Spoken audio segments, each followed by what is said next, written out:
आपने देखा होगा कि आपकी फैमिली में भी जितने पेरेंट्स लोग हैं या मम्मी लोग हैं, दादी लोग हैं, उन लोगों को आप देखोगे एजुकेशन कम मिली है। वो आप बताते होंगे कि हमारे टाइम में ये सारी चीज़ें होती थी, ये नहीं होती थी, आप तो ये कुछ कर रहे हो, हम नहीं कर रहे, है ना। आप जैसे आजकल क्या हो रहा है, कंटिन्यूसली स्कूल जा रहे हो, अपनी स्कूल एक्टिविटीज़ में पार्टिसिपेट कर रहे हो। जब आप पहले टाइम में देखोगे तो गर्ल्स को पार्टिसिपेशन का मौका बिल्कुल नहीं मिलता था। गर्ल्स को ओनली कहा जाता था कि आप सिर्फ घर के काम करोगी, और उससे उनकी बाउंड्री बन जाती थी, उससे उनको बाहर का कुछ भी पता नहीं रहता था। जैसे आपको अभी नॉलेज है अपने स्कूल के बारे में, अपने स्टेट के बारे में, अपने कंट्री के बारे में, आउट ऑफ कंट्री की नॉलेज भी है, बट उन्हें अपने घर और उससे आगे की कोई नॉलेज नहीं है। ठीक है मैम, दूसरा टॉपिक है फैशन। पहले के फैशन और अभी फैशन में कैसे अंतर है?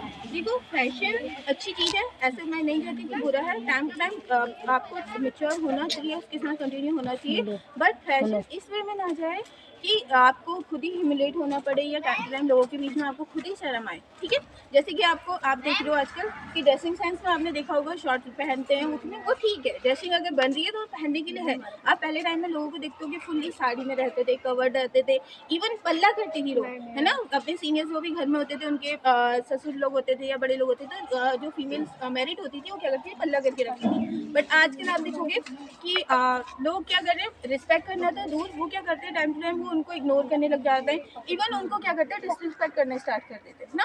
अब मैं ये नहीं कह रही हूँ कि फैशन गलत है, ठीक है, फैशन के साथ आपको खुद भी डेवलप होना चाहिए, उसके साथ साथ कंटिन्यू करना चाहिए, बट उसमें आपको ऐसा कुछ ना करें कि जिससे आपकी किसी भी सीनियर्स को या अपने आपको कोई भी हर्ट, ठीक है ना।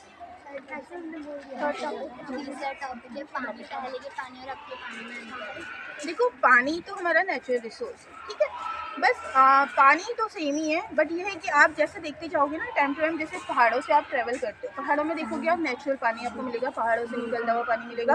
आप थोड़ा सिटीज़ की तरफ पे चले जाओ, वहाँ पे क्या है, आप यहाँ की नदियाँ देख रहे हो, ठीक है, नहरें देखते हो, उसमें कितना गंदा पड़ा रहता है। अब वही पानी क्या है, फिल्टर होकर आपके घर तक आ रहा है, फिल्टर हो रहा है, इट मीन उसमें क्या है, कैमिकल्स का यूज़ हो रहा है। तो जो प्योरिटी माउंटेन्स के वाटर्स में है, वो प्योरिटी क्या हो जा रही है, कम हो जा रही है। उसमें जितने भी बैक्टीरिया, वो जो भी इंपॉर्टेंट चीज़ें हैं, वो क्या हो रही है, धीरे धीरे किल हो जा रही है। और क्या हो रहा है, जितने भी हार्मफुल थिंग्स हैं, जैसे कि बैक्टीरिया, वायरसेस, क्योंकि डस्ट कंटिन्यू हो रही है। आजकल आप देख रहे हो मच्छर हो जाते हैं पानी को, मतलब क्या होता है, पानी इकट्ठा होता है और उसमें आप देख रहे हो मच्छर हो जाएंगे, और अदर सबको, किसी को कोल्ड हो जा रहा है, किसी को मतलब कोई भी फीवर, ये सारी चीज़ें आपको देखने को मिलती है। ठीक है, तो मेन रीज़न यही है कि पानी ऐसे गंदा खुद से नहीं है, वो क्या किया, हम ही लोगों ने गंदा किया है। आप आगे को यहाँ से सिटीज़ की तरफ को चले जाओगे, जहाँ फैक्ट्रीज है, वहाँ देखोगे आप केमिकल्स डंप किया जाता है। यमुना रिवर का एग्जांपल आपने सुना होगा ना, तो उसमें देखो कितना पॉल्यूटेड पानी रहता है, कि वो किसी और ने थोड़ी किया, नेचर करती है कभी ऐसा, वो क्या कर रहे हैं, हम ही लोग कर रहे हैं। तो हमें ही तो उसकी रिस्पॉन्सिबिलिटी लेनी चाहिए कि जिससे हम क्या कर सकें, उससे प्योरिटी